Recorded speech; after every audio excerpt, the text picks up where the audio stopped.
நேற்று பார்க்கக்கூடாது, அதை நம்ம பார்த்துட்டு இருக்கிறோம். சத்தியமா கஷ்டமா இருக்குது. இது எப்படி இருக்குதுன்னா, நம்ம சின்ன வயசுல இந்த எக்ஸாம்ல எழுதுவோம் பார்த்துக்கிறீங்களா? எல்லா டெஸ்ட்லயும் வந்து நல்ல மார்க் எடுப்போம். ஆனா, அந்த மெயின் டெஸ்ட் வரும்போது நம்ம ஃபெயில் ஆயிடுவோம். அந்த மாதிரி தான் ரியல் மேட்ரோட கதையே இருக்குது. நல்லா தான் ஆடிருந்தாங்க. 6 மேட்ச் வந்து சூப்பரா ஆடுனாங்க. இந்த அத்லெட்டிகோ மேட்ரு கூட தான் கொஞ்சம் ஒழுங்கா ஆடல.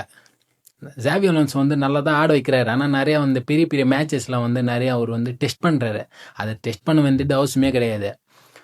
இந்த கடைசி 6 மேட்ச்சில் வந்து பேக் 3 வச்சு ஃபார்மேஷன் வச்சு ஆடிருந்தாங்க. பேக் 3 டிஃபென்ஸ் வச்சு தான் ஆடிருந்தாங்க. கரேராஸ் வந்து லெஃப்ட் பேக்கு, அவனை வந்து மிட்ஃபீல்டாக போட்டு ஆடிருந்தாங்க. இந்த மேட்ச்சில் மட்டும் என்ன பண்ணாங்க, பேக் 4 வச்சு டிஃபென்சிவாக ஆடலான்னு போயிருக்கிறாங்க. அதே மாதிரி நடந்துருக்குது. எக்ஸ்ட்ரா மேன் வந்து மிட்ஃபீல்டில் நீங்கள் வச்சிருக்கணும். ஒரு ஆள் மிட்ஃபீல்டில் நீங்கள் ஆடிக்கிறாங்க, ஒழுங்காக ஆடிக்கிறாங்கன்னு சொல்லுங்கள். கொச்சி மினி ஒழுங்காக பர்ஃபார்மன்ஸ் கிடையாது, வல்வார்த்தி ஒழுங்காக பர்ஃபார்மன்ஸ் கிடையாது. ஜூட் பெலிங்கம் இப்போ தான் இன்ஜூரியிலேருந்து வந்தான், அவன் மட்டும் தான் ஒழுங்காக ஆடிக்கிறான். அட்டாக்கர்ஸு சுத்தமாக வேஸ்ட்டு. ஆண்ட்ரா குலர் மட்டும் தான் ஒழுங்காக பர்ஃபார்ம் பண்ணிக்கிறானே. இதே மாதிரி ஆடிந்தா அதுக்கப்புறம் இவங்க கூட மேட்ச் இருக்குது. சாம்பியன்ஸ் லீக்கில் லிவர்பூல் கூட மேட்ச் இருக்குது. லிவர்பூல் பற்றி உங்களுக்கே தெரியும், சூப்பராக ஆடினு இருக்கிறாங்க.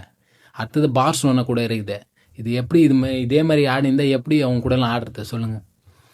இது தோல்வி வந்து ஓகே, பெரிய தோல்வி. ஏதோ 75 இயர்ஸ்க்கு அப்புறம் மாதிரி இங்கே தோற்றுக்கிறாங்க அத்லெட்டிகோ மேட்ரு கூட. சத்தியமாக ஒரு சேடாக இருக்குது. நானே ஒரு ரியல் மேட்ரு ஃபேனு, எனக்கு எப்படி சொல்கிறது, கஷ்டமாக இருக்குது. சரி, இந்த தோல்வியிலேருந்து நம்ம எதாவது ஒன்று கற்றுக்கின்னு அடுத்தது வந்து அடுத்த மேட்ச்சுக்கு வந்து ப்ரிப்பேர் ஆகும். அதுதான் ஒன்று சொல்லுவேன். இது வந்து டிமோட்டிவேட்டாக எடுக்கக்கூடாது. ஜாவி அலோன்சோ சரி. ஆனால் அதேமாரியே புது டாக்டிக்ஸ் வந்து பெரிய மேட்ச்சில் வேணாம். சின்ன மேட்ச்சில் வந்து ஓகே, ஏதாவது எப்படியாவது ஒரு கோல் அடிச்சுவாங்க. ஆனால் வந்து பெரிய பெரிய மேட்சஸ்லாம் வேணாம். ஏன்னா இதுதான் இம்பார்ட்டண்ட்டான மேட்ச். இதில் வந்து நம்ம பாயிண்ட் விட்டோன்னா கடைசியாக வந்து போன சீசனை நடந்ததில் ஒரு பாயிண்ட்டை நம்ம ஒரு பாயிண்ட் எக்ஸ்ட்ரா மேலே போகிறோம். அடுத்தது வந்து பார்சலோனா போகிறாங்க. அதே மாதிரி நடந்துடும். பார்சலோனா வந்து நம்ம வந்து எப்போ பாயிண்ட்டை ட்ராப் பண்ணுன்றதை எதிர்பார்க்குறாங்க. நம்ம பண்ணோம் தலைமையிலே ஏறுறோனுங்க. அதனால் நம்ம பாயிண்ட்டை ட்ராப் பண்ணக்கூடாது. அவ்வளோதான்.